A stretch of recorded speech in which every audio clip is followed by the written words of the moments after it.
GACHIAKUTA has blown up as one of the biggest anime hits of 2025, and honestly, it deserves the hype. Set in a gritty world divided by corruption, chaos, and survival, it blends dark storytelling with jaw-dropping animation and fight scenes that feel straight out of a fever dream. It's bold, it's unpredictable, and it's already carving its place as one of the year's most standout anime. So let's dive into the chaotic yet compelling world of GACHIAKUTA, a place where beauty and decay exist side by side, and every moment feels one step away from total collapse. The story begins with a young girl crying over her torn plushie in her spotless all-white home. Her mom barely reacts and tells her that they can just buy another one.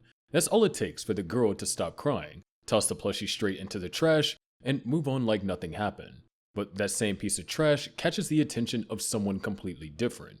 A hooded man sneaks into the garbage disposal facility, scavenging through piles of thrown out items. He's what people call a trash raider, someone the city guards consider a criminal. The man grabs what he can and makes a break for it, dodging bullets like it's nothing, though one manages to graze his arm. Even injured, he escapes into the shadows. By morning, everyone's buzzing about the break-in. Two upper-class women chat about it, instantly blaming the tribesfolk from the slums. Their city couldn't be more divided. One side polished, rich, and peaceful, the other side a mess of dirt, poverty, and broken homes. The only thing separating the two is a small gate, but it might as well be a wall between worlds. The trash raider turns out to be Rudo, a young boy living in the slums.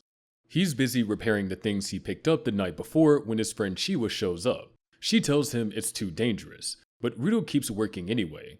The rich toss away things that still have value, and that frustrates him.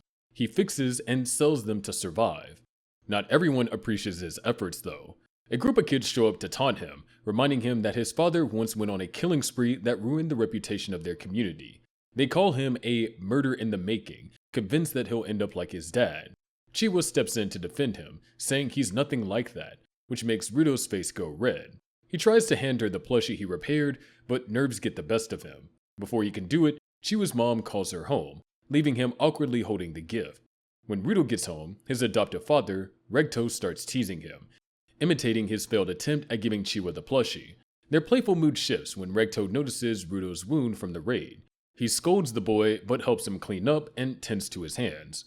Regto warns him that if he's caught again, the higher-ups might throw him into the pit, the place where they toss both criminals and garbage. That's where Rudo's real father was sent. Rudo's hands are in terrible shape, blackened and raw from an incident involving his father. They're always in pain, and people are disgusted by them. Regto gave him a pair of old gloves that helped dull the pain a bit, and despite how worn out they look, Rudo treasures them. Outside, someone wearing a mask watches their house from afar. Later, Rudo sets out again, determined to finally give Chiwa the plushie. On the way, he passes by the pit, a massive hole that stretched endlessly into the dark. It's used for public executions, and a crowd has gathered to watch one happen. Chiwa arrives, clearly uncomfortable with the scene. They talk briefly, and she mentions that Regto loves him too, catching Rudo off guard. Embarrassed, he finally gives her the plushie. He doesn't manage to say what he feels, but just handing it over makes him happy. That moment doesn't last long.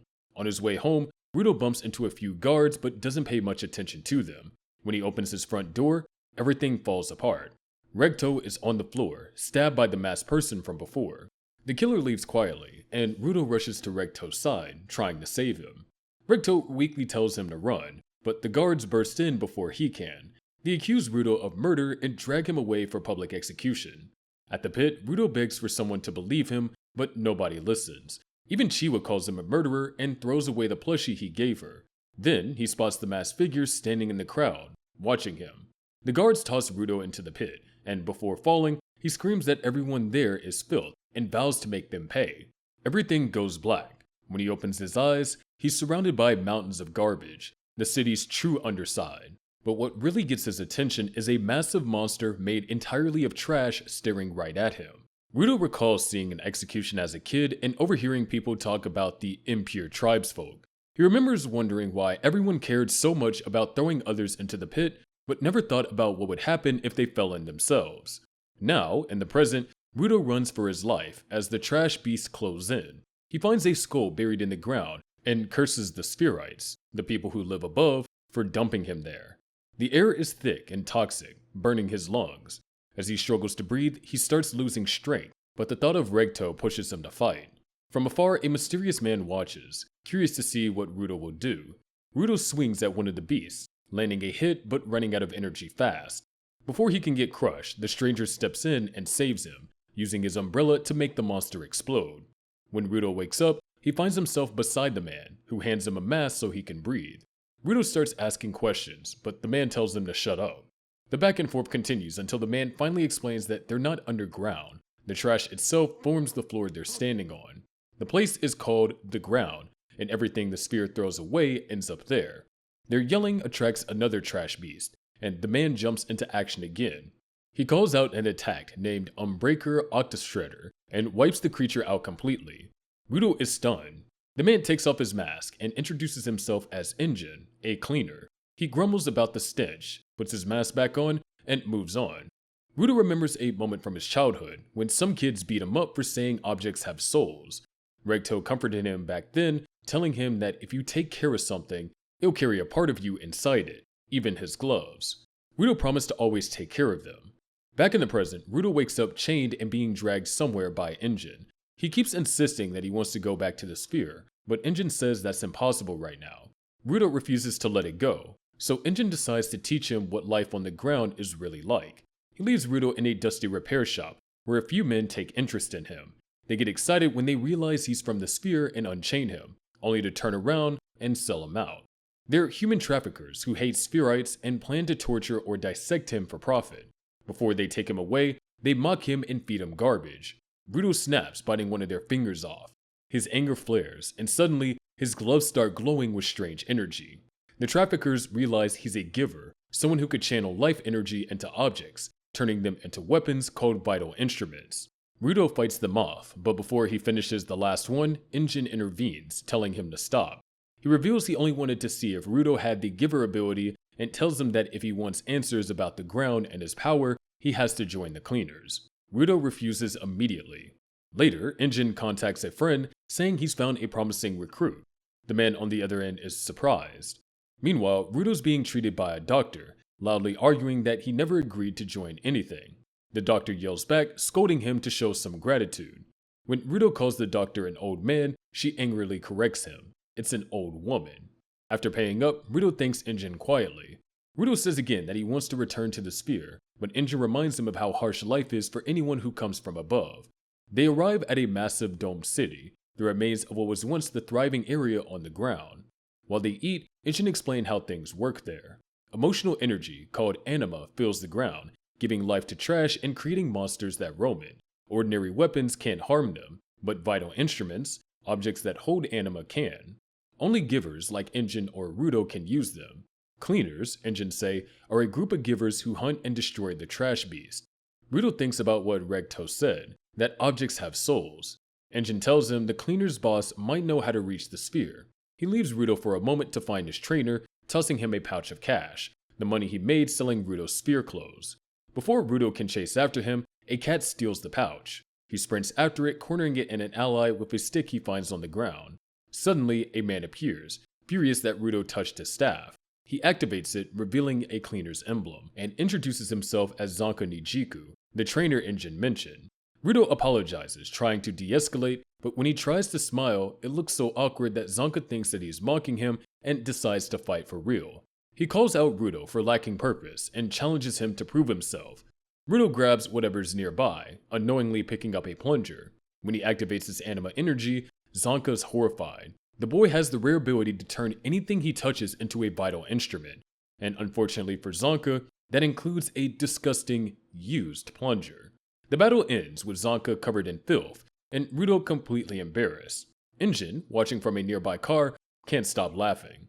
Just as the chaos dies down, a cheerful girl pops up from the back seat. She introduces herself as Rio, immediately complimenting Rudo's hair and playing with it. While Engine smirks at the sight of the flustered new recruit, who clearly has no idea what he's gotten himself into. Engine drives up to the cleaner's headquarters, a huge building with crooked street lamps out front. Zanka and Rio say goodbye to Rudo for now, as everyone heads inside. At the front desk sits Semiyu, the receptionist. Engine introduces her, and before Rudo can even say hi, she suddenly flicks a fork at him, nailing two flies that were buzzing around his head. She welcomes him and says that she wants to see what he's capable of. Her glasses start glowing as she activates her vital instrument, which lets her see a person's potential. After looking at Rudo, she's shocked and quietly says he still needs training. As Rudo and Engine leave, Engine looks back at her, certain she's hiding something. While they walk through the halls, Engine explains how things work. The cleaners have around 100 members, including their support staff. Before entering the boss's office, Engine warns that no one knows what kind of vital instrument their boss uses. Givers rarely reveal that kind of thing. When Rudo opens the door, the room's empty. The boss is away, so they'll have to wait. Ryo suddenly pops up and offers to let Rudo tag along on her next job. Simiyu gives them the mission details. A nearby town requested help after seeing small trash beasts near the barricade. She explains that the ground is divided into safe zones and polluted zones. Polluted zones are where trash beasts live, and masks are mandatory because the air is toxic. When Rudo first fell to the ground, he landed in one of the largest polluted zones, so it's lucky Engine found him before he died. Rudo heads out with Ryo and 3 supporters, Gris, Follow, and Tommy. Supporters can't use vital instruments but are trained to assist givers during battle. Ryo tells Rudo not to stress since this job should be easy, and gives him a quick wink that completely throws him off. As they walk, Rudo starts thinking about all the trash scattered around. Instead of seeing it as junk, he sees it as something worth fixing. Gris introduced himself with a handshake that nearly breaks Rudo's arm, and Ryo says that he saved plenty of givers' lives before. Rudo makes a mental note to watch and learn. Then the first wave of trash beasts appear. They ram into the barricade, but Ryo doesn't even flinch. When slightly larger ones show up, she stays calm and chats about food, telling Rudo it's important to stay composed no matter what. Before he can process her advice, a massive beast smashes through the barricade. Ryo grins and activates her vital instrument, a pair of oversized scissors called the Ripper. She slices through the smaller beasts while the supporters help disable them. One lunges at Follow and Rudo instinctively grabs a pipe and activates it as a vital instrument. He still can't control it properly, but it's enough to buy Ryo time to finish the fight. Ryo notices something off about the large beast. It's still alive even after she cuts it in half.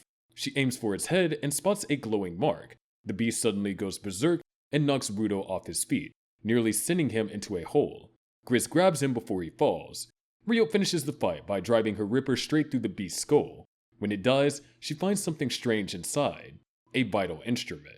None of them have ever seen a trash beast with one before. Somewhere else, one of the men who kidnapped Rudo earlier wakes up in a dark room. A man nearby demands to know where the spherite Rudo is. Back at HQ, Zanka wanders the halls and hears noises coming from the mess hall. Inside, a huge party is going on. Supporters and givers are drinking, eating pizza, and playing games to celebrate the new recruit. Rudo's there too, sitting alone and sulking. Ryo mentions that the trash beast they fought had a vital instrument as its core, but says it's the higher-ups' problem now. Gris sits beside Rudo, who's clearly frustrated about needing help during the mission. Gris surprises him by thanking him. He says most givers look down on supporters, but Rudo didn't, and that means something. Gris asks what Rudo really wants to do, but he doesn't have an answer. Gris tells him to focus on that and figure it out as he goes. He pats Rudo on the head, and the boy tries not to tear up. Engine, Ryo, and Zanka show up insisting he join them for food, and Rudo finally cracks a smile. Meanwhile, a graffiti artist named Gob decides to tag one of the walls, indoors with no ventilation. Elsewhere, one of Rudo's old kidnappers lies half dead on the floor. He begs his attacker to stop after giving up all the information about the spherite. The purple-eyed man kills him anyway. Back at HQ, Simiyu takes another request. A merchant was attacked by a trash beast that stole their cargo, apparently a spherite. Gris lets Rudo decide whether to join the mission. He agrees right away. As they head out, Follow teases Gris for always praying to his talisman before fights. When they meet their client, it turns out to be a young woman who claims she's the merchant. She offers to guide them to the beast's lair. Rudo asks her about the spherite, but she says that the person was unconscious when she found them. The group follows her, but Zanka senses something's off. She leads them to an abandoned building, and just as they step inside, the floor collapses. The cleaners drop to a lower level, and 2 raiders appear from the shadows. They're after Rudo. Gris and Follow push him to safety while Zanka stays to fight. The woman grins, saying they only want to ask Rudo a few questions. She activates her vital instrument and summons an army of mud marionettes. The man hides among them, striking Zanka from different angles while the woman taunts him non-stop. Zanka gets tired of listening to her and decides to end it fast. He admits that he's not used to fighting people, but he knows his staff better than anyone. He uses it to detect the hidden raider, then knocks him out with one hit. He turns to the woman and takes her down right after, making her marionettes dissolve in the sludge. But before he can relax, another figure steps out of the shadows, the same purple-eyed man who's been hunting for Rudo. Gris, Folo, Rudo, and the rest of the cleaner support staff finally reach the building's exit. As the staff heads out, Gris tells Folo and Rudo that he's going back for Zonka. Before they can react, heavy footsteps echo from the hallway. Gris relaxes, assuming it's Zonka, but it's not. It's the deranged raider who's been after Rudo, and he's finally caught up. The raider smashes the doorway apart, apologizing for being late. Gris asks about Zonka, but the raider ignores him and tells Rudo that someone wants to meet him. When Rudo presses him again, the raider simply says Zonka's still alive, though barely holding on. He then summons his vital instrument, long sharp claws on both hands, and demands Rudo come quietly. Folo and Gris charge him at once, but the raider dodges easily. Gris jumps in front of Rudo to protect him, only for the raider to shove his claws deep into his side. The talisman Gris always keeps on him gets sliced free and falls to the ground as the world drains of color. Rudo watches in horror as memories crash into him. Recto impaled by a murderer's blade, then another flash, a younger Rudo headbutting a wall out of rage until Recto stops him, telling him they'll find something he likes. When Rudo spots a rich man tossing out broken junk, he bursts into tears, saying they're still useful. That's when Recto realizes Rudo can see value where others can't. Back in the present, Rudo grabs Gris's talisman and activates the anima. Gris, barely conscious, realizes Rudo's power reveals an object's true worth. The talisman morphs into a massive floating totem, its presence radiating power. Rudo focuses his ability, driven by Gris's sacrifice, while the raider, who introduced himself as Jabber, grins at the display. Jabber's excited to fight. While Folo desperately tries to stop Gris's bleeding, Rudo tells Jabber to bring it on. Jabber attacks, claws slicing through the air, but every strike misses. The totem doesn't attack, but its defense is unbreakable, acting as Gris's will made solid. Rudo closes in and punches Jabber square in the face. Jabber laughs it off, shattering a concrete pillar and kicking the debris at Rudo. The chunks slip through the totem's guard, forcing Rudo to dodge. Jabber takes note. There's a blind spot. He moves faster, claws flashing, but Rudo still keeps up, landing hits until Jabber crashes into a wall. Then Jabber smirks. He realizes the totem only reacts to intent. To counter it, he injects himself with the neurotoxin from his vital instrument, Menkira, cutting off his conscious thoughts. His limp body suddenly moves on its own, flailing violently as his wild eyes roll back. Rudo dodges again and again, but this time the totem doesn't react. Jabber's body lunges faster than before, unrestrained, unpredictable. Just as Jabber's claws are about to hit, Zonka's staff slams into him from nowhere. The Mad Raider gets pinned down. Zonka, paled and poisoned, steps in, determined to finish their fight. He comes up with a plan. He'll swing at Rudo so the totem reacts and launches him into Jabber for a counterattack. It works perfectly. Every strike from Zonka propels him into the Raider, smashing Jabber again and again, but the victory doesn't last. As the dust settles, Rudo's vital instrument crumbles. Gris's talisman is gone. Before he can process it, Rudo collapses, Jabber's poison already spreading through his body. Jabber stabs himself with his left claw, numbing the pain, and stands with a twisted grin. Zonka, barely conscious, asks how he's still moving. Jabber explains that his left claw dulls pain, while his right paralyzes. He jabs Zonka again, immobilizing him, then grabs Rudo and leaps up through the ceiling. Zonka can only watch. When Jabber lands above, he realizes he's outside. The building's upper half is completely sliced away. Waiting for him are several cleaners: Rio, Engine, Tamzi, and Delmon. Before he can react, Engine smashes him into a wall, freeing Rudo. The backup had been called in by the support team earlier, and they arrived just in time. As the medics rush to help Gris and Folo, the other cleaners confront Jabber. Delmon yells at the Raider for hurting his teammates, but Tamzi keeps his calm. Jabber insists that he can't leave empty-handed. He summons Menkira again, ready for round 2, but a pair of arms suddenly wrap around him from behind. It's Kathani, another Raider. She tells him their boss was smiling, and that's enough to make Jabber stop. He apologizes, saying it's getting late, and steps into a glowing portal that appears behind him. Before leaving, he tells Rudo that his boss bears the same symbol as the one on Rudo's gloves, the Watchman series. After Jabber and Kathani vanish, the support team stabilizes Gris. Rudo apologizes for destroying his talisman, but Gris smiles weakly, saying he's glad it helped him. Back at Cleaner HQ, Rudo sits alone, frustrated that he couldn't save anyone. Not Gris, not Regto. Engine joins him, reminding him that being a cleaner means accepting those risks. He brings Rudo to visit Gris, who's perfectly fine thanks to Aisha Stilza, a shy giver with a rare healing vital instrument. Gris thanks everyone for saving him and reassures Rudo that the talisman did exactly what it was meant to do. Soon after, the cleaner's boss walks in, Arca Corvus. He praises Rudo's courage and welcomes him as a full-fledged cleaner. Corvus then tells him something interesting. The border between the sphere and the ground is said to kill anyone who crosses it, yet Rudo survived. Corvus heard about an old woman near the border who spoke of travelers crossing safely, so Rudo decides to find her. Engine offers to go with him when the time comes and suggests training in the meantime. Rudo asks how raiders can become givers, and Engine explains that even bad people can treasure things enough to awaken their worth. Rio then shows Rudo around HQ, offering him sweets for the first time in his life. One bite in, and he's hooked. That's when another cleaner, named Deer, shows up and demands candy with a scowl until his friend Bro drags him away. Later, Rudo experiments with his powers, trying to activate various items. Zonka helps by setting out broken tools, and Rudo easily awakens them, but overuses his gloves and passes out. They realize his vital instrument might belong to a special series, the same one Jabber mentioned. Rio points out that Gris's talisman vanished because it fulfilled its purpose, while Rudo's items remain because their stories aren't done yet. Somewhere far away, Jabber and Kathani kneel before their armored leader, the man behind the raiders. He bears the same symbol as Rudo's gloves. Rudo winces as he washes his gloves in the sink, his raw, blackened hands stinging with every move. Without the gloves, the pain feels unbearable. When he steps out of the bathroom, he started to see Rio lying on his bed. Her room's right above his, and she heard him struggling. She crawled through the window to check on him, brushing off his mumbled apology like it's nothing. Later, Engine and Gris peek in on August, the cleaner's eccentric artist, who's blasting music and working on Rudo's new full face mask. Corvus tells Rudo that he needs the mask for their next mission into No Man's Land. But before they head out, there's one more stop. They'll visit a giver who can paint a protective spell over him.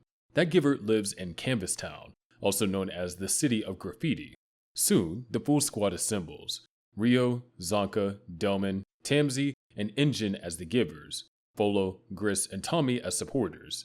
Delman, always loud and proud, shouts that he's fired up about Rudo's story. Engine jokingly asks for a motivational speech, and Delman happily obliges, roaring so loud that Zonka wisely pops in earplugs. After some laughter and cheering, the team loads up and heads to Canvas Town. The place is a riot of color. Walls, roofs, even the streets are coated in layers of paint. Rudo notices the huge dome surrounding the city, and Tamsi explains that it keeps out the toxic trash rain from the sphere. At the entrance, two men try to get in but are stopped by an invisible barrier. The cleaners walk through without issue. Engine explains that the giver who painted the spell made it so anyone with bad intentions can't enter. Inside, Canvas Town lives up to its name. It's covered in artwork that reflects the freedom and creativity of its people. Engine breaks down the giver's ability to Rudo. The artist paints spells that channel emotion directly into the surface. The town's current giver, Gob, was a legend, and his vital instrument, a one-of-a-kind tool, was passed down through generations.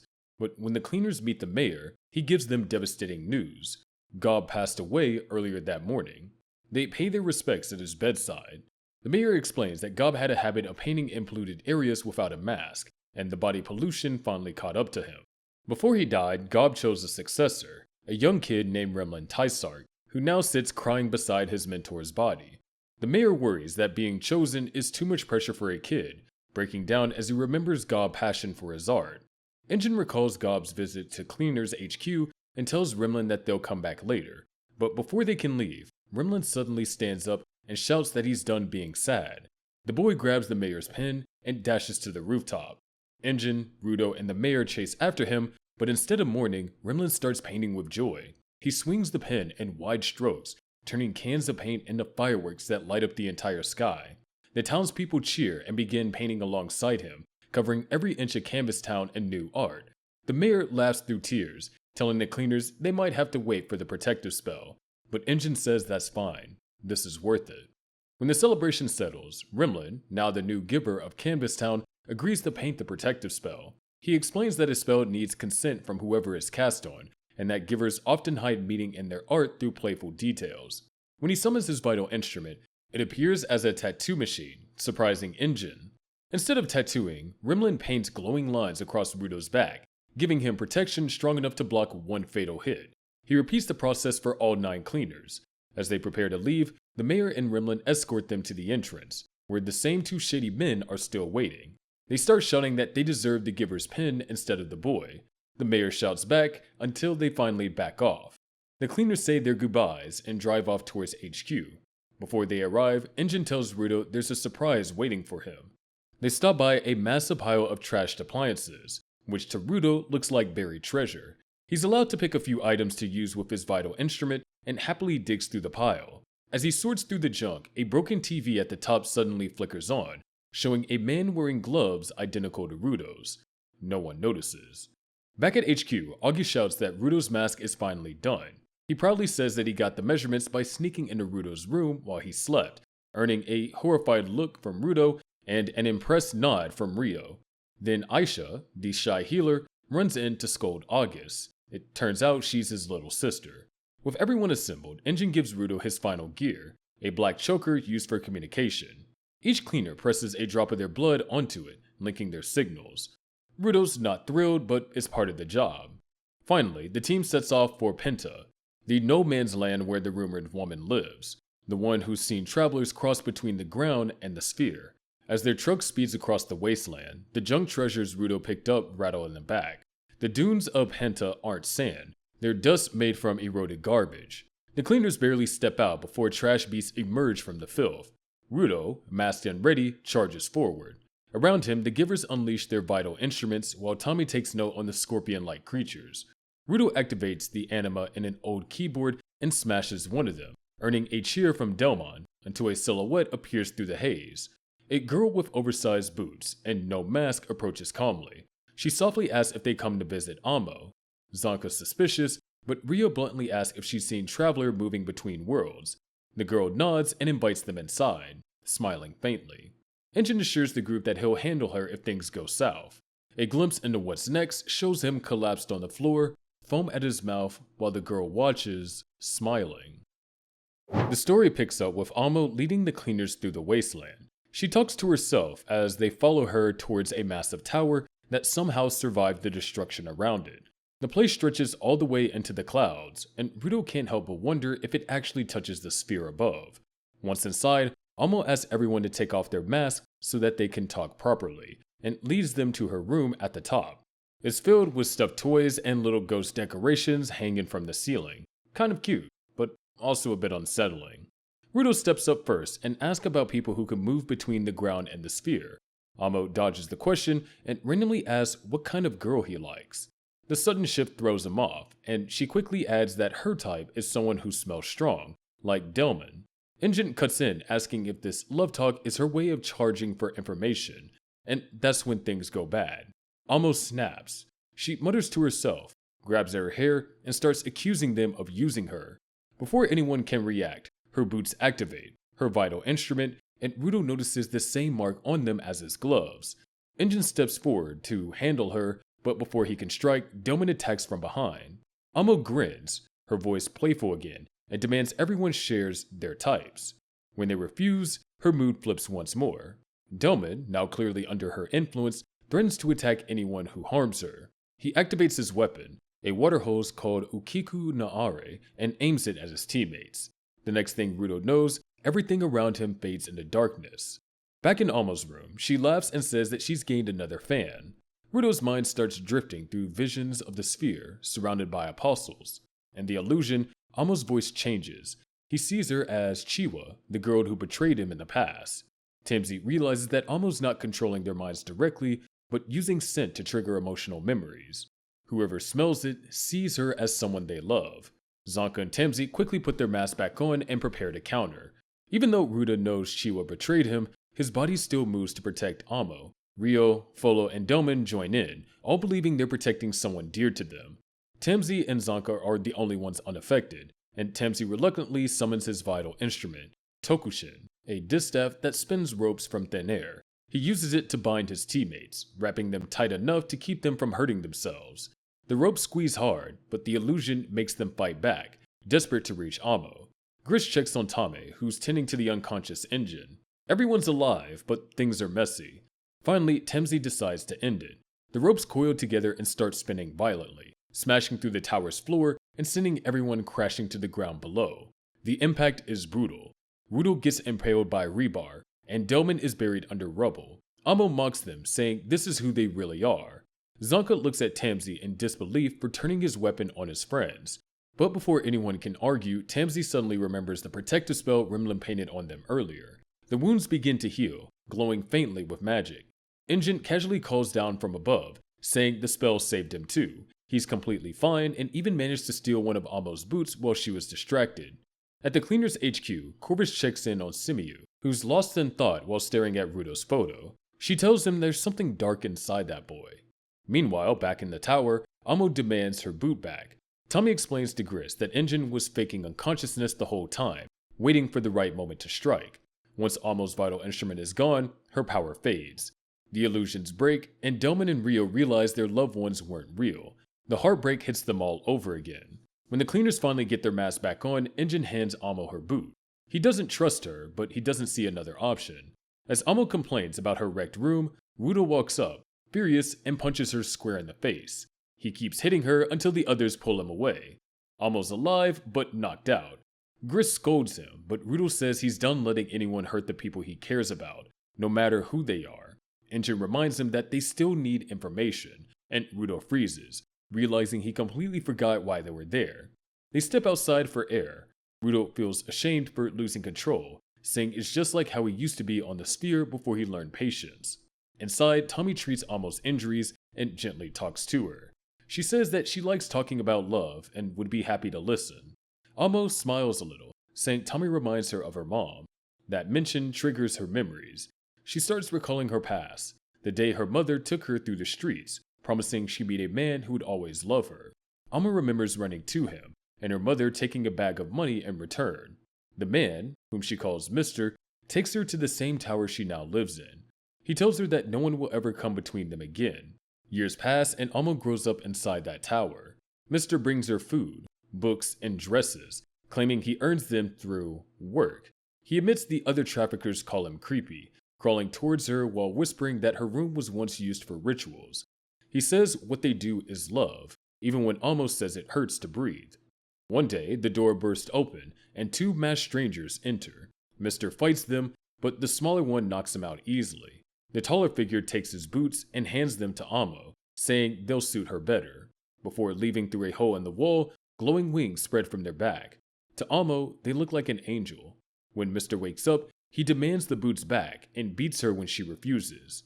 The boots activate in her arms and she fights back, pushing him through the hole. He falls to his death below.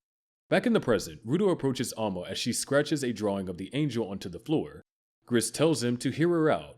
Amo explains that after Mr.'s death, the boots filled her heart, and she wanted others to love her too. The angel came back once, but only for a moment. Rudo notices the mask she drew. It's the same one worn by the figure who killed Regto. His anger flares again. Amo interrupts his thoughts and asks if his gloves make him feel the same way, if they filled the hole in his chest. She tells him not to apologize for fighting, because in this world, everyone uses their hands to hit. Rudo crouches down and holds out his hand, saying maybe they can learn to use them differently. Amo gives a small smile before returning to her tower. As the Cleaners prepare to leave, a shadow looms inside the tower. Moments later, Jabber walks out alone, his mission complete. The team drives back to Cleaners HQ, with Engine deliberately taking every bump and jolt he can find. Rio groans as their injuries flare, so Engine steers them towards someone familiar, Alice Stilza, the doctor. She's as grumpy as ever, snapping at another patient when the Cleaners arrive. Engine explains she used to research treatments for body pollution, but suffered from exposure herself. Alice mentions her grandchildren are visiting, and Rudo's jaw drops when he sees the mask maker August and healer Aisha. Aisha tends to the Cleaners' wounds before heading back to HQ with her brother. August warns the team that the cloud is forming, so they need shelter fast. Sure enough, a trash storm hits. The Cleaners hunker down in their vehicle under a rock outcropping. Engine explains that when the sphere moves, it drops trash unpredictably, and no one can predict where it will land. Rudo drifts into a memory of his fall to the ground, interrupted by a chime from Engin's communications caller. Simiyu reports a small infestation at HQ and suggests using the back entrance. Engine explains its code. Marauders are inside. Outside, heavily armed men fire a rocket at the building. Their leader says they only want the spherite and promise to leave the cleavers alone if they hand him over. Simiyu confirms she doesn't know who sent them, but is glad they're out in the open. The leader claims he likes a fair fight, but the team is just a distraction while another group sneaks in. The rocket hits the HQ, and both teams are shocked to find the facade intact. Simiyu, calm, tells them an invincible shut-in is protecting the building. The front door opens, and Simiyu steps out herself. The leader fires again, but she activates her vital instrument, Eyes. Time slows down from her perspective, and she catches the rocket, spins, and throws it back. Bullets follow, and she dodges them with perfect timing, knocking the attackers out with precise punches and kicks. Engine and Rudo arrive, and Engine wonders who leaked the spherite's location. The cleaners head to Dan Dos, a cozy bar and restaurant, to celebrate a job done. Rudo worries about staying alert, but Engine and Gris reassure him breaks are necessary. Simiyu often handles marauders, and not all givers fight on the front lines. Ryo explains that some givers focus on protecting their vital instruments. Team Child arrives at the restaurant. Rudo recognizes Dear Santa, who he fought with over sweets. Gita Heavy Fantasia bounces in her kaiju suit, and their adult supervisor, Bro Santa, shushes her. Gita asks Rudo about the sphere, but Bro keeps her quiet. Rudo moves to an empty table. A hooded man joins him, casually holding Amo's boots. He grabs Rudo's throat and introduces himself as the Raiders' leader. Katane jumps in from behind, opening a portal, and the cleaners and raiders vanish into darkness. The cleaners, minus support staff, find themselves in a dark chamber. The raiders emerge from the shadows. Rudo asks where Amo is, but no one answers. Engine apologizes for spoiling things by tagging along. The raiders' leader says that it was part of the plan. Suddenly, a trash slide sweeps everyone except Rudo away. The other raiders follow through portals, leaving him alone with the leader, Zaro Typhoon. Zaro tells Rudo that he shares his rage and asks if he wants to take down the sphere. They share a vision of his fiery descent. Rudo presses about Amo, but Zaro scolds him for wasting time. He questioned why Rudo joined the cleaners, suggesting their motives aren't as noble as they think. Elsewhere, Ryo coughs, spitting out trash pieces. A raider with long blonde hair appears, wielding a comb from her ponytail. Jabber pops out of a portal to confront Zonka, activating his vital instrument. Clawed gloves form from his hands, and he tells Zonka that he's excited for their rematch. They clash, and Zonka realizes this fight is kill or be killed. Jabber dips his claws in bubbling acid, which burns him, then hurls the liquid at Zonka. Gita appears in another cavern, bouncing around and greeting a cockroach, while Ryu shrieks. Zonka uses his staff to lever the acid pool back at Jabber, who's unfazed, shielded by transformed claws. Ryo attacks Noorde Huamozo with her vital instrument, slicing her hair but avoiding her skin. Noorde retaliates, shocking Ryo with electrically charged hair angles. Katane records everything from her portals. Bro Santa teases Dear Santa about scowling too much, but Bundus, another raider, chats amiably, revealing that the raiders have created trash beasts and intend to feed the cleaners to them. Meanwhile, Zonka's fight with Jabber escalates. Jabber stops holding back, revealing Menkira's fully released form. He strikes Zonka with toxin-coated claws, breaking ribs and injecting 3 poisons. Zonka collapses, trapped in a hallucination of his past at the Hellguard Academy. He recalls training under strict instructors, being respected but feeling inferior to natural talent, and his frustration with Hyo, a talented classmate.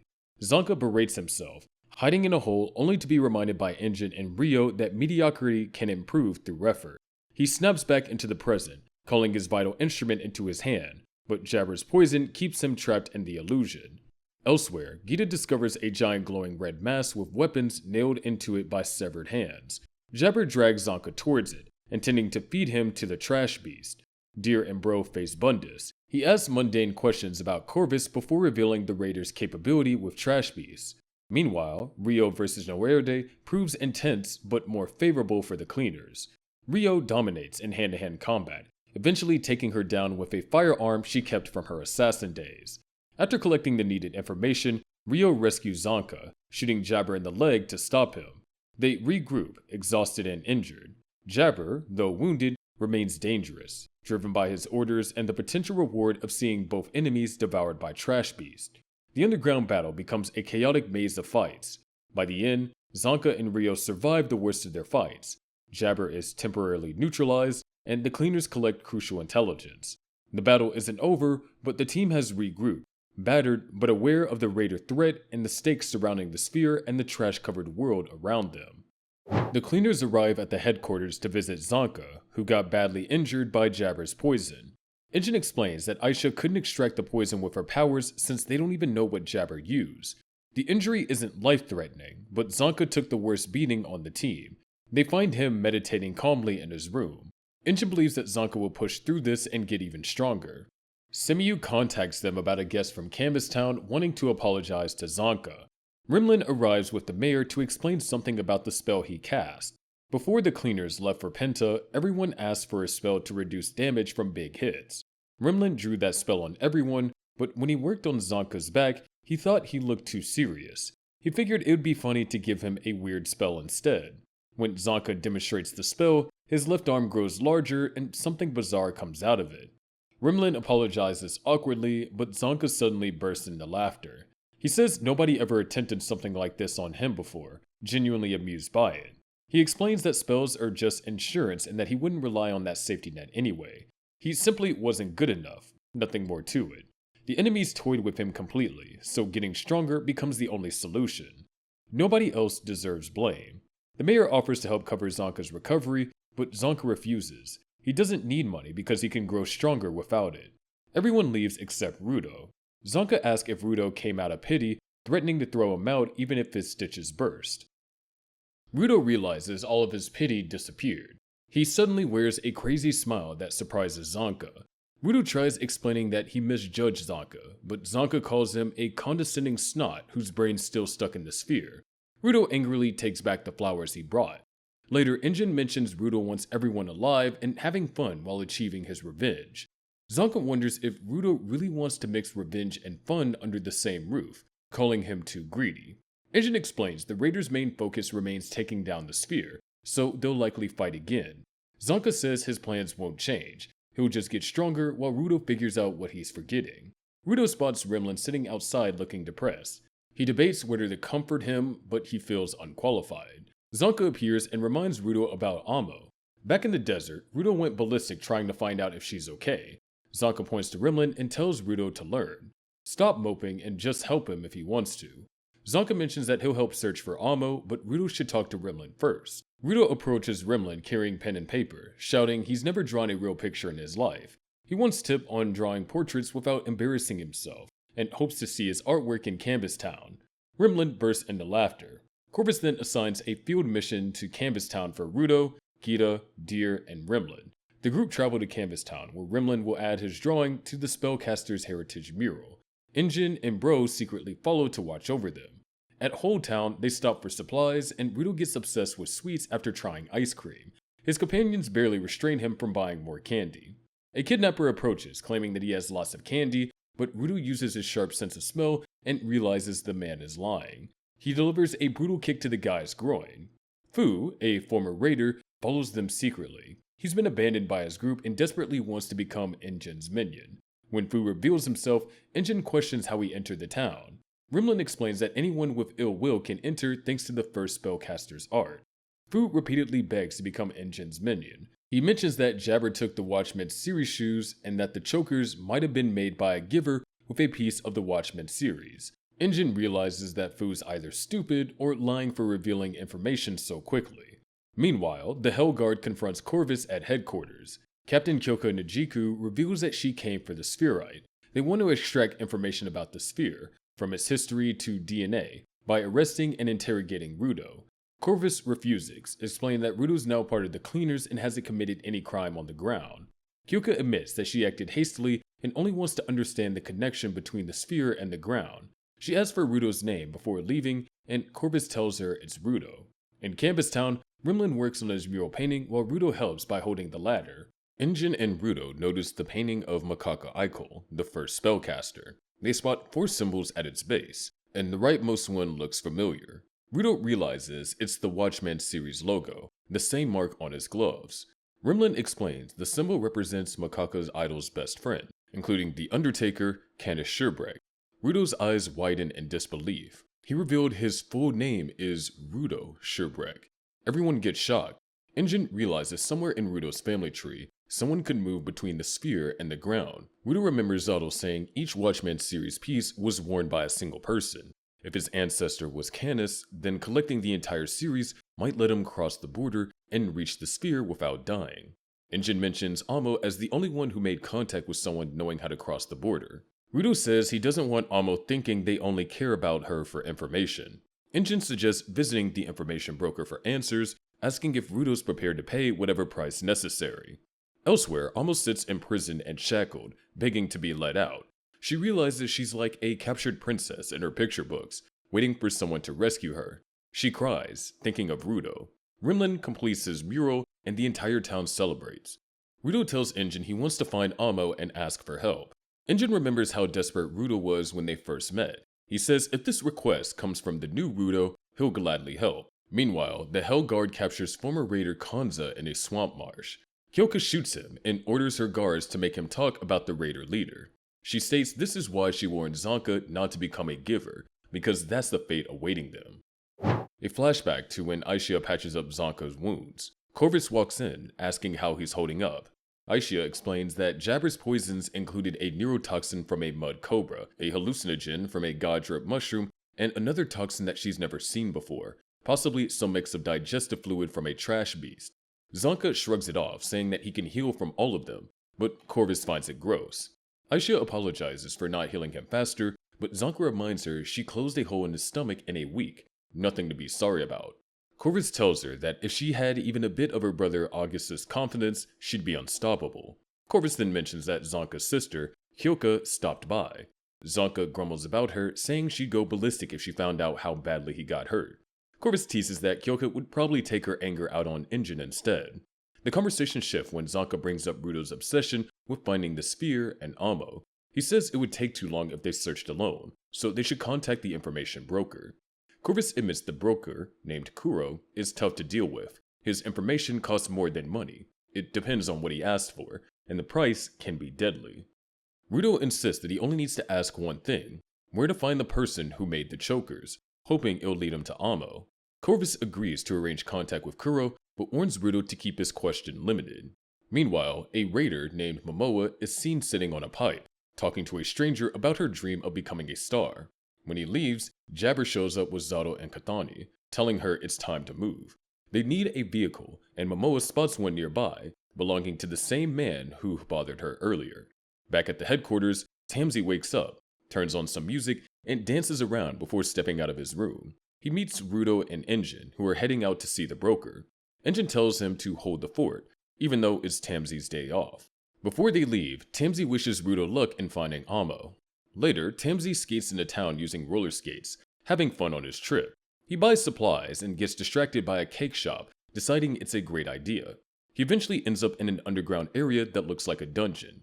There, it's revealed that he's been keeping Amo hidden the whole time. He tells her she needs to stay put for now. As an apology, he offers her a cake but eats it right in front of her, saying it's delicious and that he'll have more tomorrow. Meanwhile, Rudo and the others start their 2-day trip to meet Kuro. The group includes Engine, Gris, Folo, Rio, and Fu, who is now traveling with them. On the road, Engine mentions that their destination is so far it's practically the edge of the world. Gris teases him for complaining, while Engine keeps an eye on Fu, suspecting he might try something. Fu's choker has been confiscated, but Rio nervously insists she'll watch him too. When they finally reach the location, they find a tall building with a flag on its roof, the sign that Kuro is waiting. Rudo remembers warnings that Kuro can be unpredictable and even dangerous if offended. Nervous, he practices what to say as they climb the stairs. At the rooftop, Kuro greets them dramatically, joking about how long he's waited. He somehow already knows everyone's names and details about their past mission, which unsettles the cleaners. Rudo asks if he really knows everything, but Kuro says he just works hard to stay informed. He asks what Rudo wants to buy.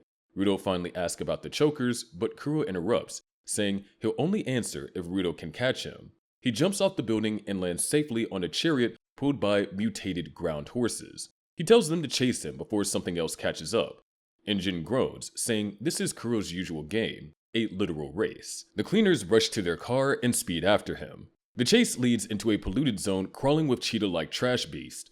Engine orders everyone to mask up and fight while riding. He and Ruto climb onto the roof to defend the vehicle. Kuro, up ahead, is also getting attacked and realizes the cleaners are still on his tail. He laughs, admitting they live up to their reputation.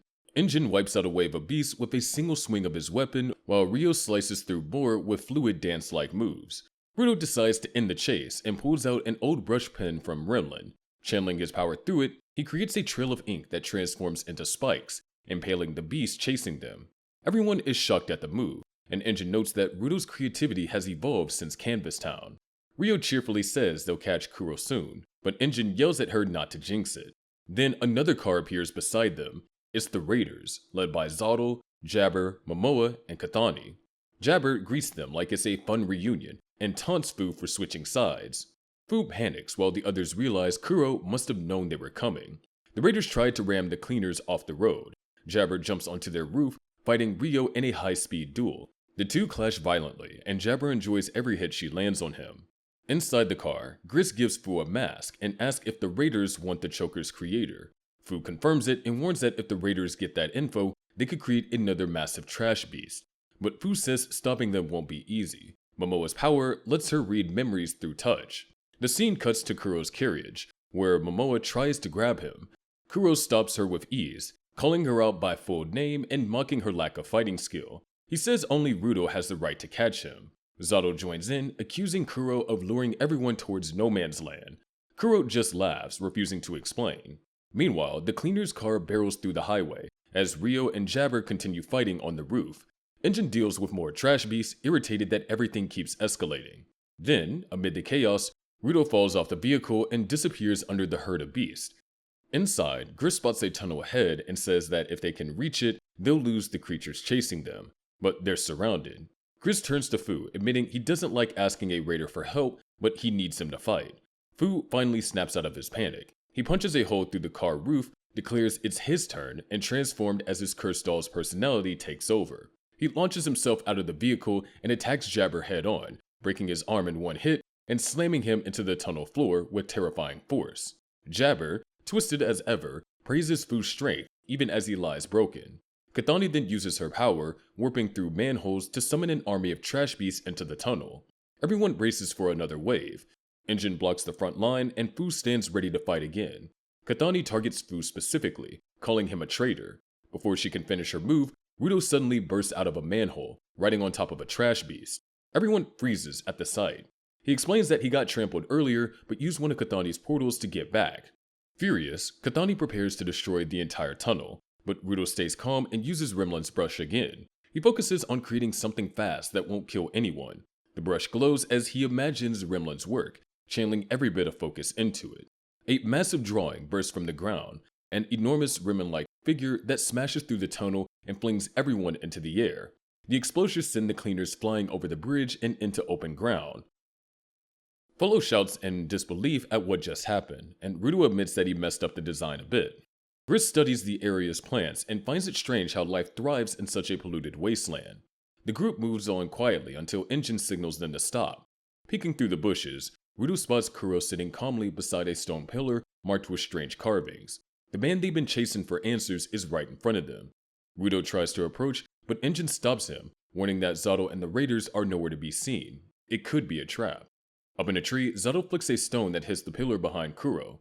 The impact triggers a massive reaction as a giant humanoid trash beast bursts out from the ground. Engine realizes Zato used them as bait to draw it out. The monster roars, towering with 4 massive arms, shaking the area. Kuro stays still for a moment, clearly annoyed that his act didn't work, then runs off as the creature swings at him. Ruto yells his name, drawing the beast's attention straight to the cleaners. They barely dodge as it smashes the ground. Ruto notices its human shape, something he's never seen before. Ryo leaps into action, slashing off his arm with her weapon, and brags that it will be down in seconds. Engine yells for her to hide, but it's too late. What she cuts off floats back, just an empty cloak. The beast didn't have a head to begin with. Its tendrils lash out, catching her mid-air and crushing her in its grip. Zato observes from above, realizing this humanoid beast might be the only one in its territory, possibly guarding something. Ryo's weapon slips from her hand, leaving her trapped. The creature lifts her high and slams her into the ground with brutal force. shattering the earth. She coughs up blood as Injin and Rudo rush in.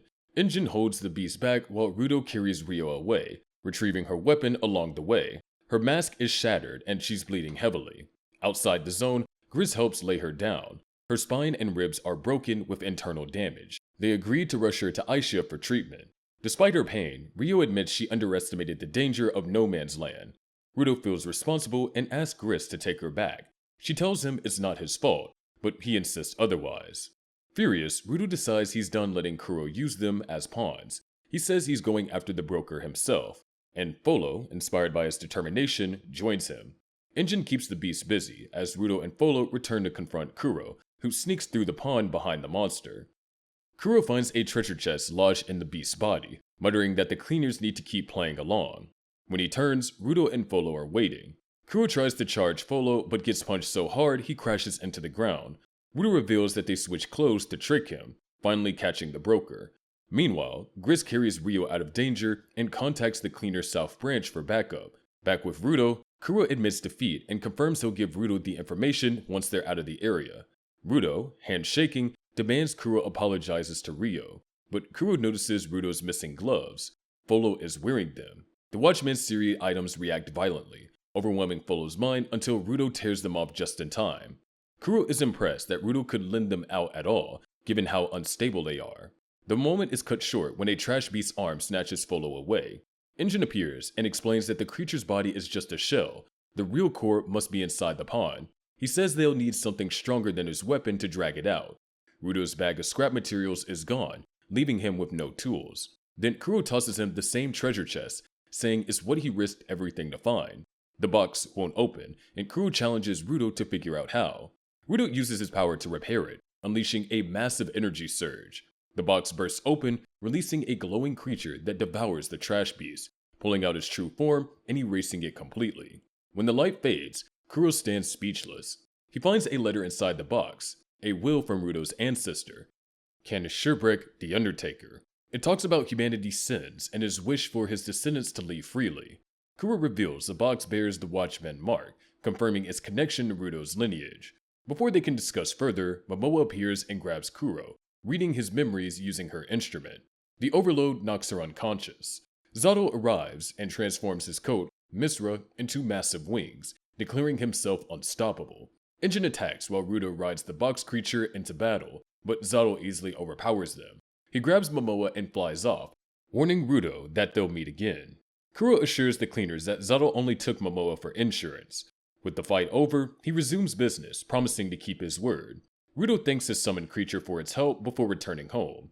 2 days later, the scene shifts to the town of Creepier, where a lively reporter announces the upcoming Doll Festival, an event hosted by givers who bring toys to life. At the South Branch Hospital, Rio watches the news while recovering.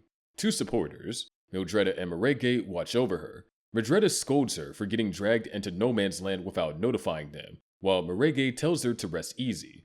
Rio apologizes as they explain Fu is being interrogated to ensure he's no longer hostile. Kuro arrives to check on Rio and apologizes for putting her through so much, saying Rudo made him promise to do it. Rio accepts and jokes that he's softer than she expected. She asks why he never puts his fingers in his gloves, annoying him with trivial questions. When he teases her about her mother, she tells him to save those truths for Rudo and storms out. Kuro, left alone, reflects that he's played too many roles for too long. He opens a window, transforms into a crow, and flies off, admitting he no longer remembers his original self. Back at headquarters, Rudo quietly watches Amo sleep while Tamsi stands nearby. As they leave the room, they discuss the kidnapper's motive. Rudo doubts it was just revenge, but Tamsi suggests some people hurt others simply because they can. He warns Rudo not to lose focus on his real goal. Injin calls Rudo over, cutting the conversation short. Rudo thanks Tamsi for helping Amo, not knowing the truth behind it. Once Tamsi leaves, Rudo wonders aloud if they should tell him about the choker maker, but Injin signals no. The risk of someone listening through the chokers is too high. Their silent argument continues through hand gestures until they reach a workshop labeled Do Not Disturb. Injin knocks anyway, and the door bursts open to reveal August, who complains about being interrupted. Injin hands him a snack to calm him down, and August brightens, talking about his costume project for the upcoming doll festival. Rudo learns it's a huge yearly celebration where givers bring dolls to life. and this year's theme falls on Halloween. Injin's real plan clicks for Rudo. The white crow they're looking for will appear at the festival. August gets excited and promises to make Rudo a costume.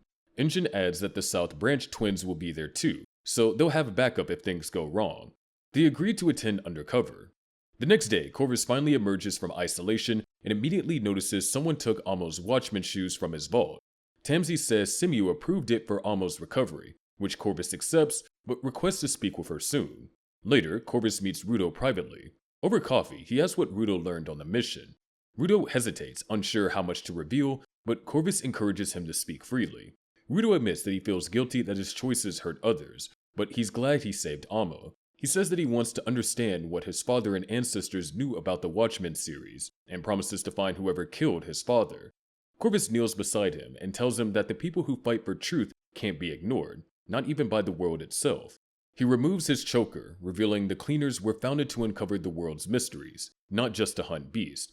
He shows Rudo ancient texts filled with missing passages about the connection between the sphere and the ground, proof that history itself has been erased. He explains that the first cleaners sought to uncover these truths buried under mountains of trash and danger. That's why the organization exists. Rudo realizes he's finally being told the truth. Corvus admits he uses his members to reach this goal, but swears it's for a friend's sake, and now he wants Rudo's help. Moved by his honesty, Rudo agrees. He declares that from now on, he's not just Rudo the Spherite, he's Rudo Sherbreck, a cleaner. Corvus thanks him, saying that he won't regret it. As the scene fades, a flashback reveals a child being forced to see discarded trash as divine gifts. That child grows up, vowing to take from the world instead, and that boy is revealed to be Zodal. Rudo aggressively writes on a piece of paper and pins it to his corkboard. His room is covered with to-do lists. Simiyu interrupts, reminding him that as a cleaner, he has actual work to do. Rudo nervously admits that he can't explain why he forgot. Simiyu explains their job is exterminating trash beasts, and the workload is piling up. She mentions that even Injin, who she calls a deadbeat for always chasing girls, barely does anything since attaching himself to Rudo. Rudo needs to complete his first official job today.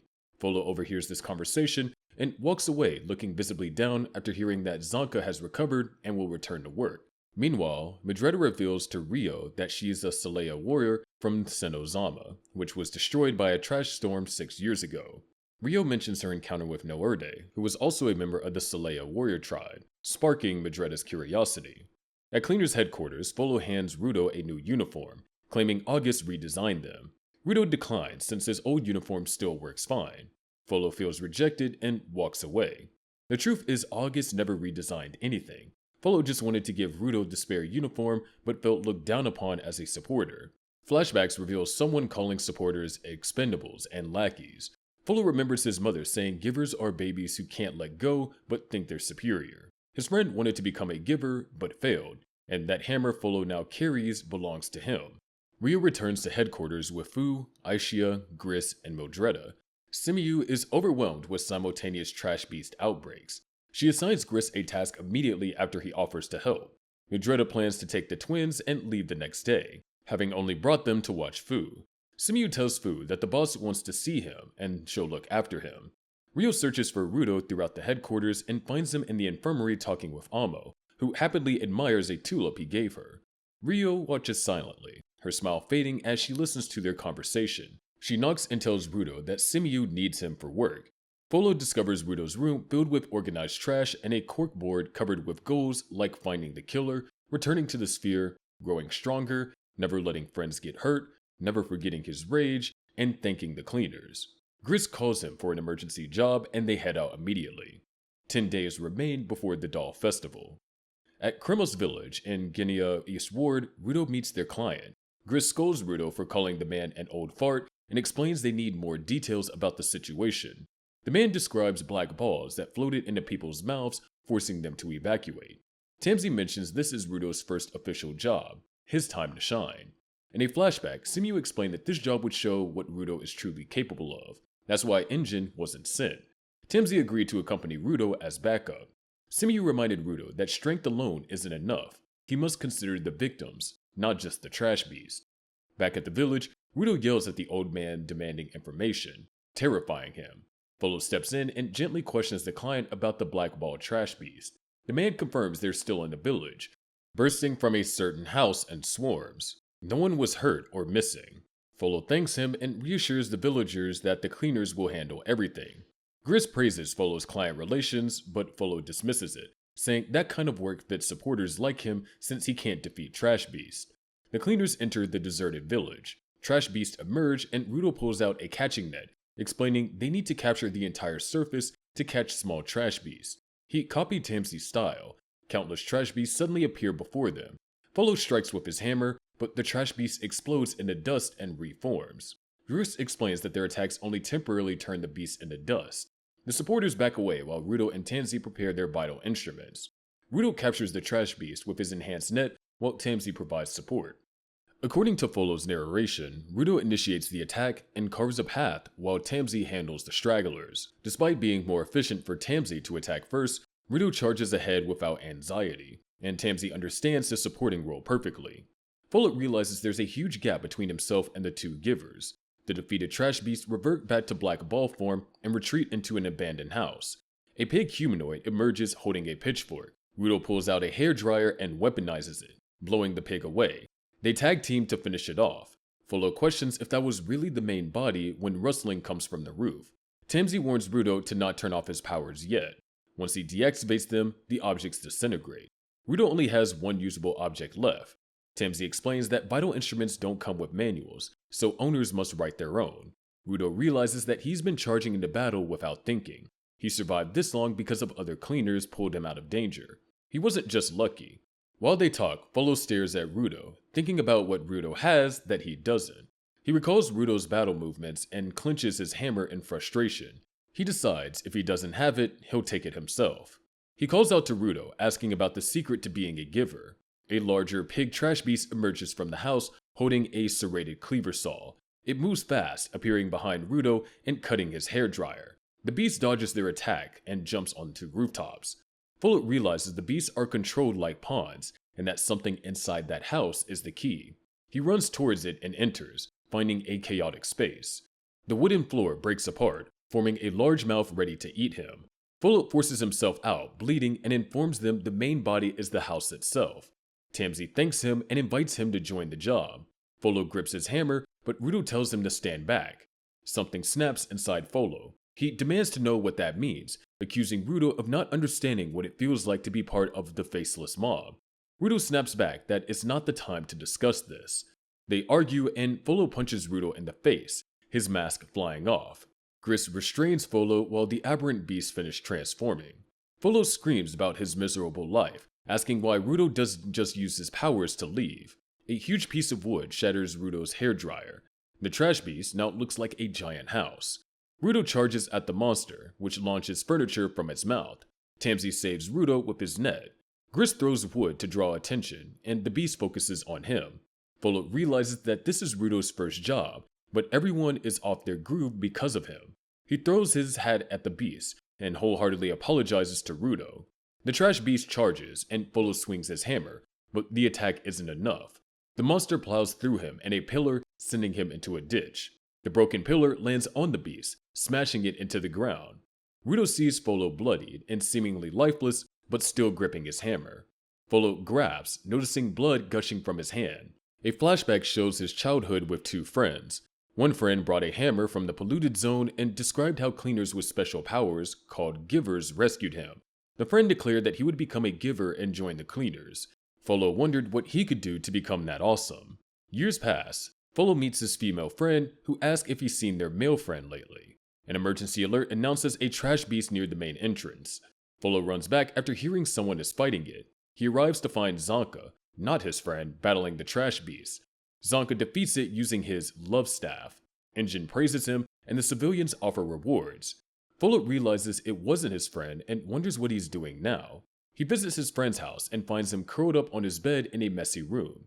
His friend says that if you're part of the faceless mob, you'll never become a giver. The hammer is just a thing, and he's some random nobody. He tells Folo to take the hammer and leave. Folo ran out and immediately joined the cleaners as a supporter, studying and training for years while bottling up his emotions. Back in the present, Folo lies bloodied and holds out his hammer, admitting he's a loser, but pleading with Rudo to give the item one moment of glory. Rudo sees the same look Recto had when dying.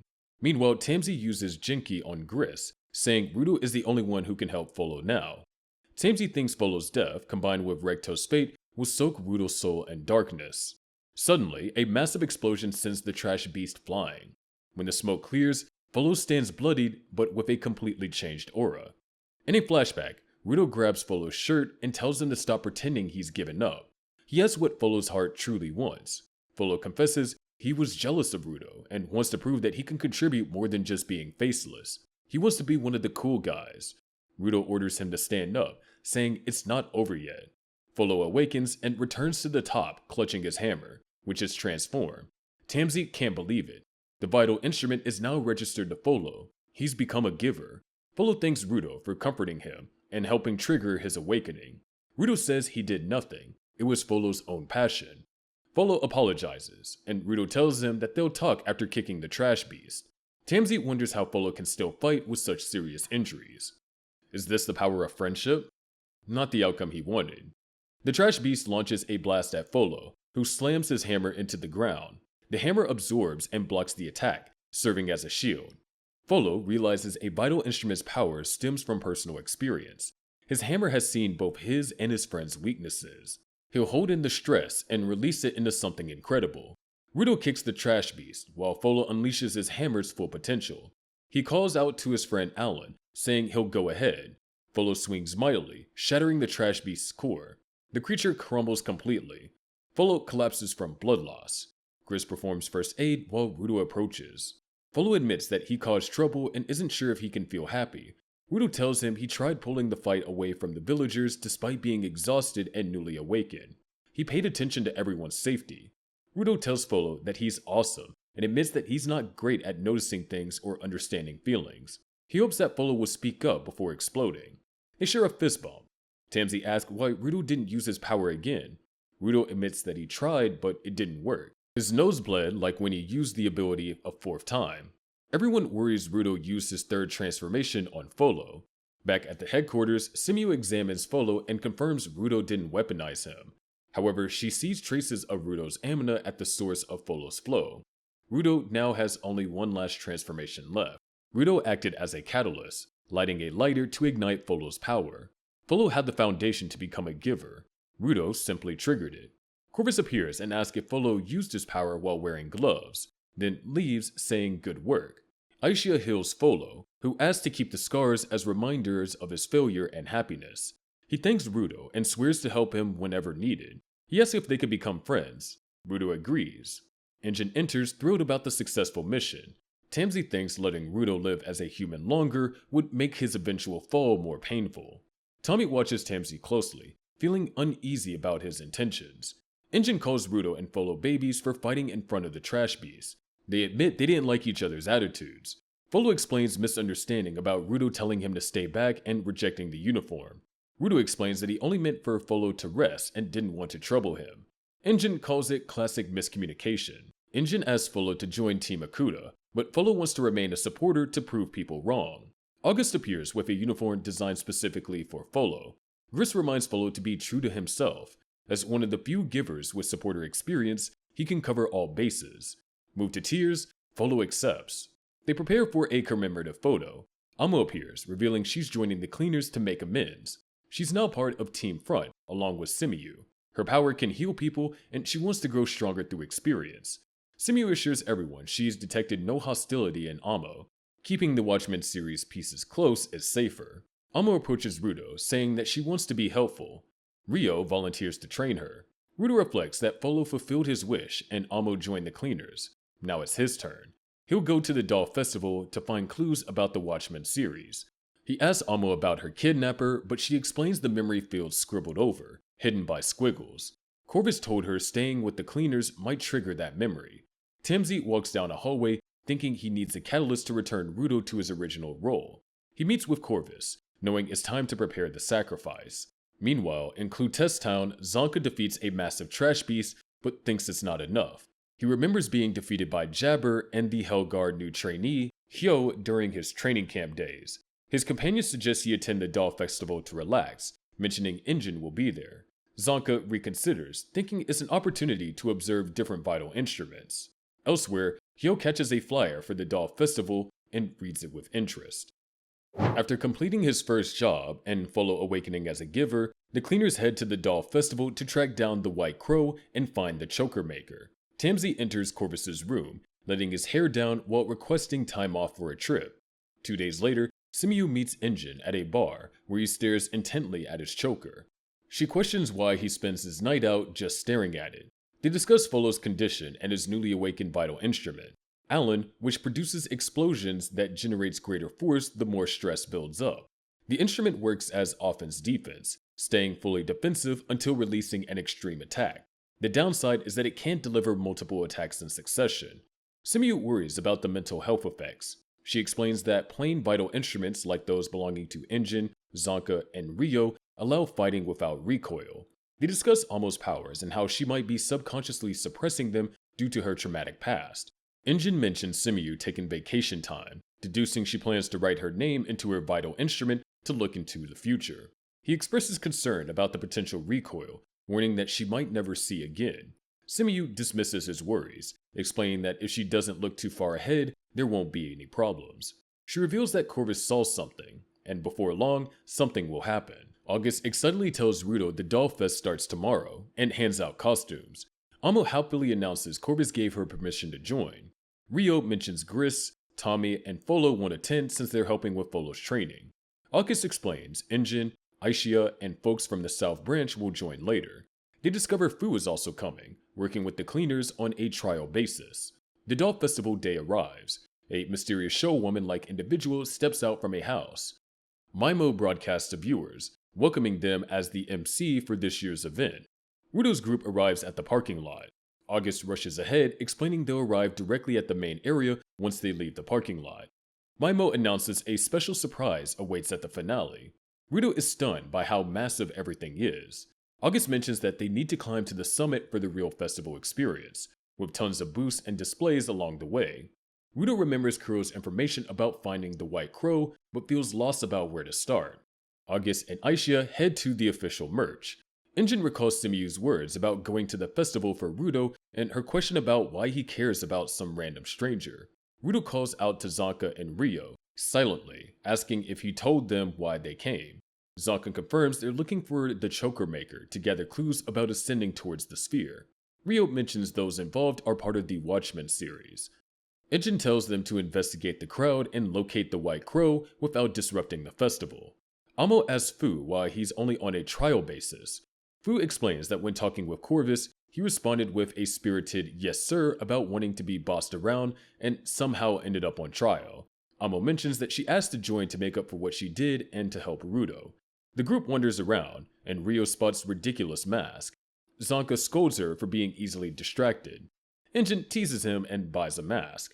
When Zonka protests, he suddenly spots someone and immediately puts the mask on. The man turns out to be Hellguard Goka, accompanied by 2 individuals. Kyoka's voice orders them to capture their target at the Doll Festival. Ruto continues searching for the White Crow, pointing at various costumes. Ryo suggests the crow might be inside the event hall where the main Giver show is held. Injin agrees and mentions the twins are participating. Ruto asks about the Hellguards. Zonka explains that they're an organization that hunts humans, experts in fighting even Givers. He warns Ruto never to get caught since they investigate the antagonism between the sphere and the ground. Injin mentions Zonka's brother, Goka, is second in command of Hellguard Redhorn Squad 1, and his sister, Kyoka, commands it. The Nijiku family is insanely elite. Zonka admits that he's been disinherited and tells them to focus on finding the White Crow. A staff member, named Wing, approaches, offering raffle tickets for 2 Lily's concert. Injin and Ryo burst with excitement upon hearing the name. Injin explains 2 Lily is the biggest star on the ground, mastering all performance arts. Wing explains one lucky winner will receive an item directly from 2 Lily's body. Ruto draws ticket number 666. Wing calls him her lucky boy and tells him great things await. She explains that they should hurry inside since opening ceremonies are starting. Inside the main hall, the crowd roars with excitement. Maimo announces 2 Lily's opening performance.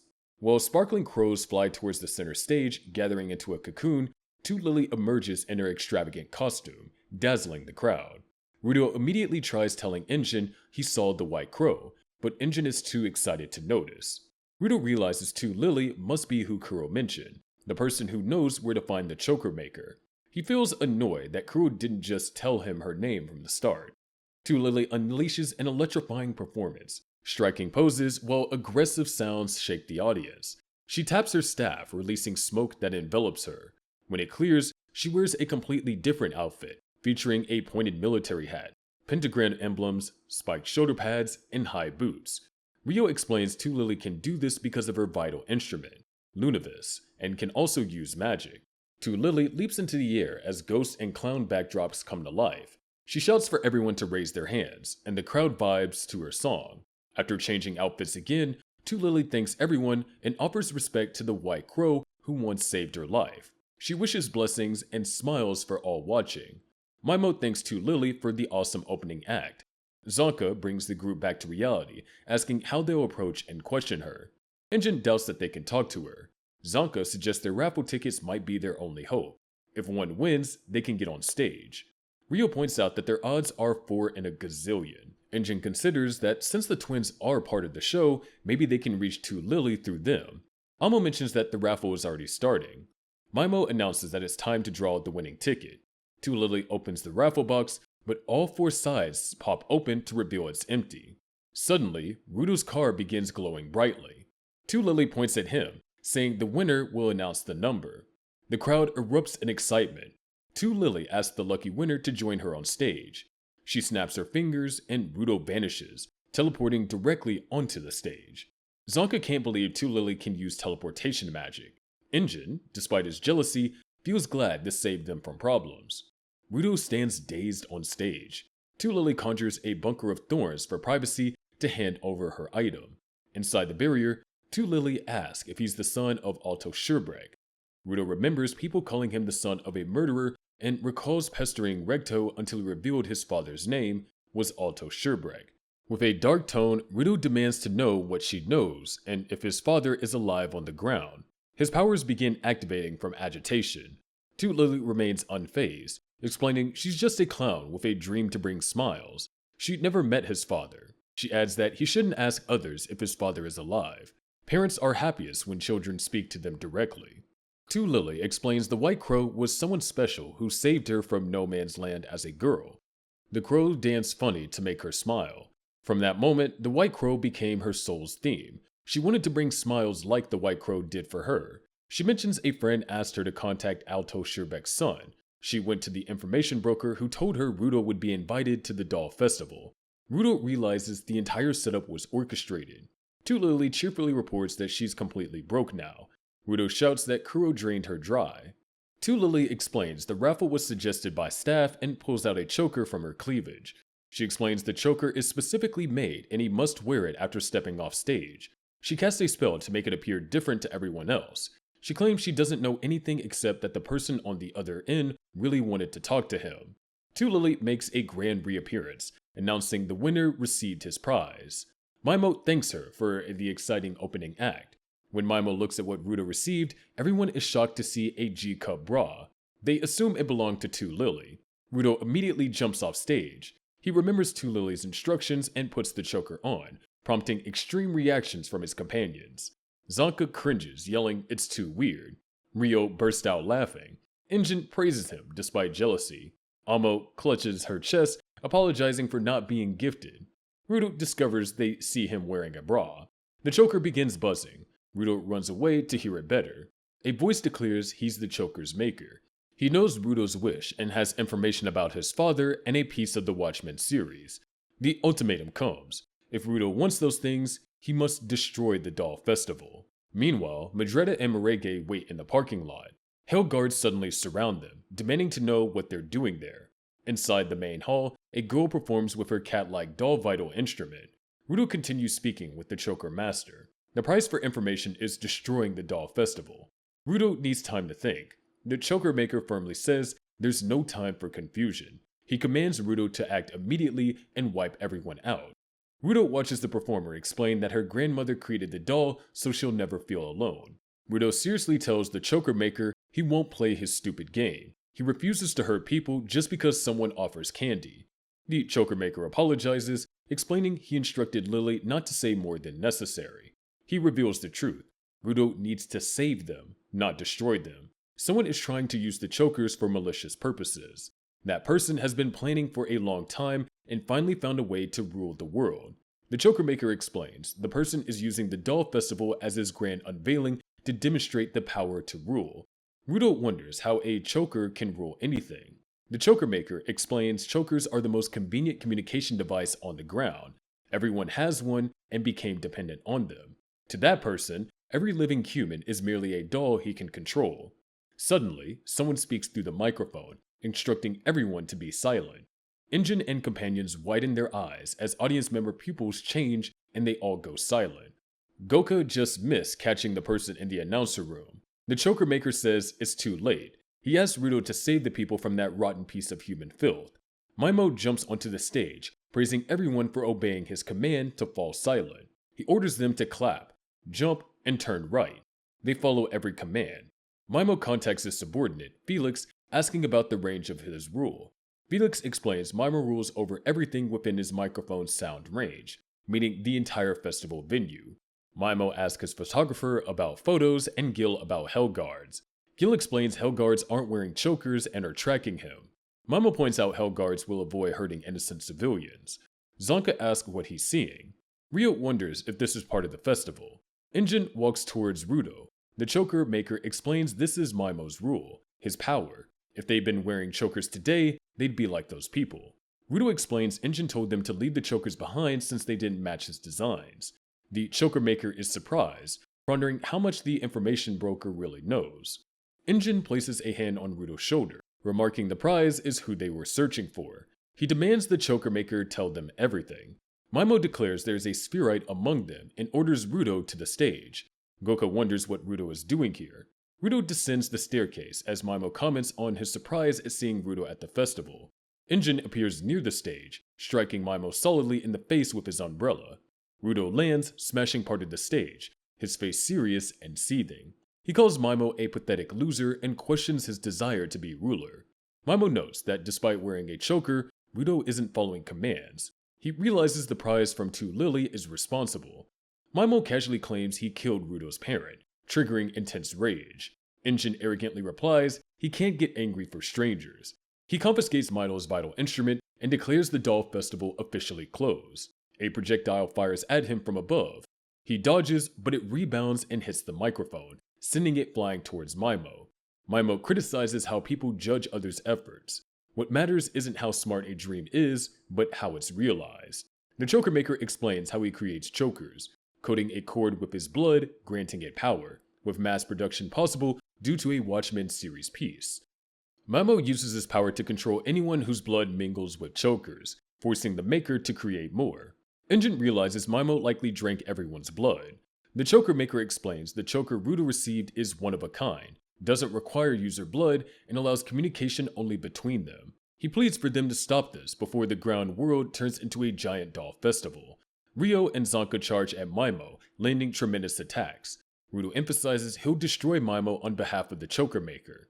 Despite being hit, Maimo mocks Rudo, questioning why he hasn't returned to the sphere. He highlights Rudo's failures. Two of Maimo's allies arrive. Felix generates a shield and Gil launches projectiles.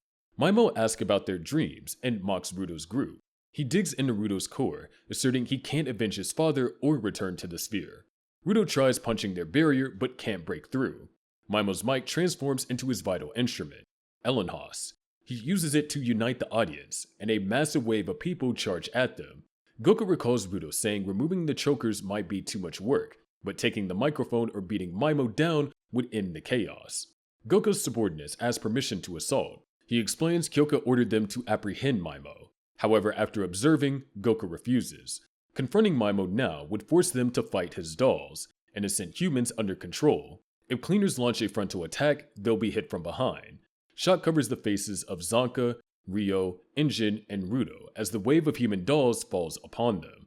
Maimo screams at them to kill the group. Engine is conflicted. Dodging will destroy the rushing people, but not dodging will wipe out his group.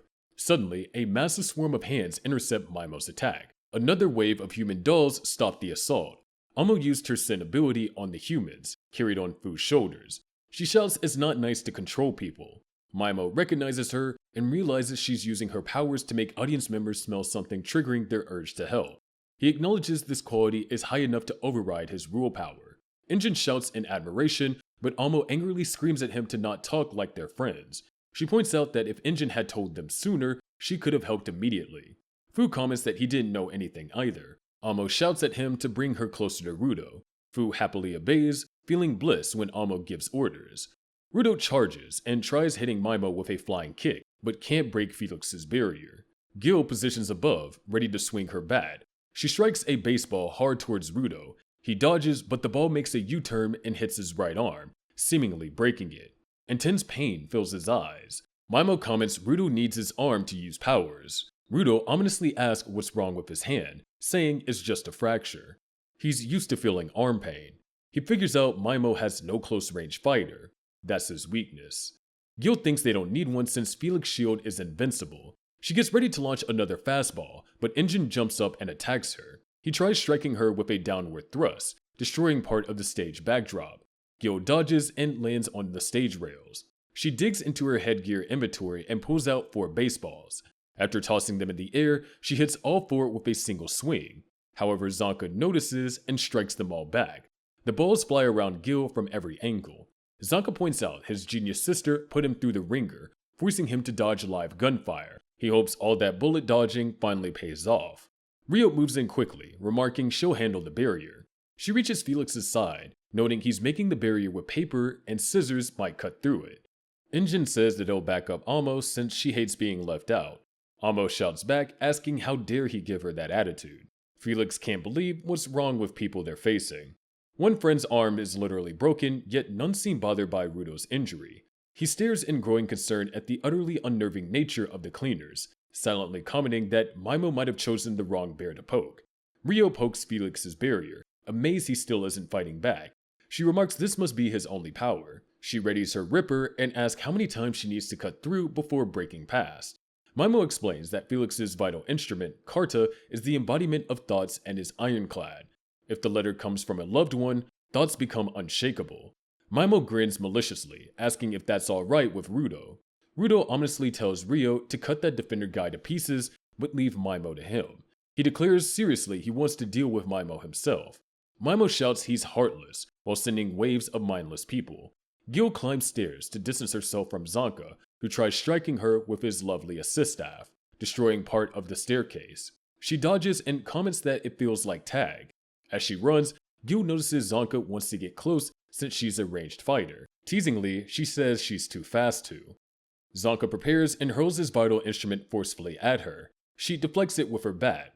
When Zanka's staff flies upward, he chases after it. He catches it and comments that her bat doesn't randomly alter anything it hits.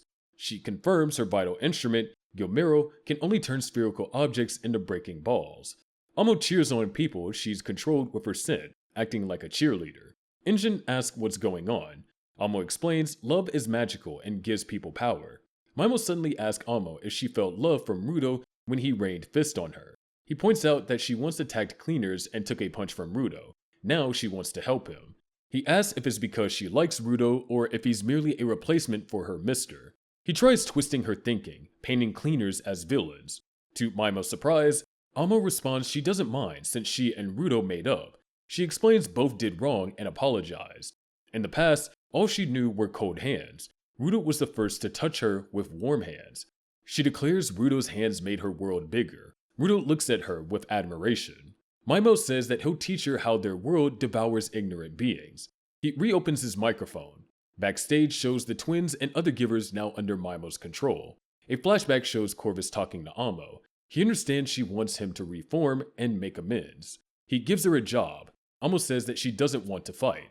Corvus explains fighting trash beasts isn't the only way givers contribute. Her power is smell. She can recreate a scent from a moment, make someone smell it, and trigger similar memories. She's especially good at triggering memories, making people feel in love or with someone they care about. Corvus decides that she'll become a healer. He believes that she can use her experiences to comfort others and lift spirits. Back in the present, Maimo points out this is where lack of experience leads. He mocks her as an ignorant little girl locked up for a decade. asking if she thinks that she can use her experience to motivate others. With no real experience, her power is virtually useless, whereas he refined his words to fully control masses. Thousands of people rushed forward again. Horror spreads across Amo's face as they're swallowed by countless mindless dolls. Rudo screams in concern for Amo. Maimo calls out to Rio and Rudo, saying he's sick of them. He summons puppeteer performers, ordering them to kill Rudo and Rio. Vital instruments emerge from backstage, charging at them. Maimo tells them they'd first have to defeat those people, meaning harming innocent people's treasures. Engine jumps high, gliding with his umbrella, saving Amo. However, several innocent civilians are crushed as bodies collide. Engine feels guilty, frustratingly saying they didn't want them hurt. He orders food to take Amo somewhere safer. Amo no longer has the will to move. Maimo's words echo in her mind. She wonders if she can really become someone who comforts others. She admits that she can't argue with that mean man. She wonders if she's truly useless. Engine responds bluntly that yes, she's useless. He agrees with what Maimo said. She should sit there, accept everything, and melt into tears. If that happens, she'll finally experience discouragement. Amo realizes what he means. As Engine leaves, he has that if it's too much, she should stand up and prove how wrong he was. If she can do that, she'll experience vindication. Rio and Rudo are endlessly chased by vital instruments. Rudo thinks that he can't just destroy other people's vital instruments. He needs to break their chokers. Rio nervously comments she forgot those people are wearing chokers. She sees the twin members of the South Branch Cleaners now under Maimo's control. Excited, Maimo asks if they can neutralize their own friends.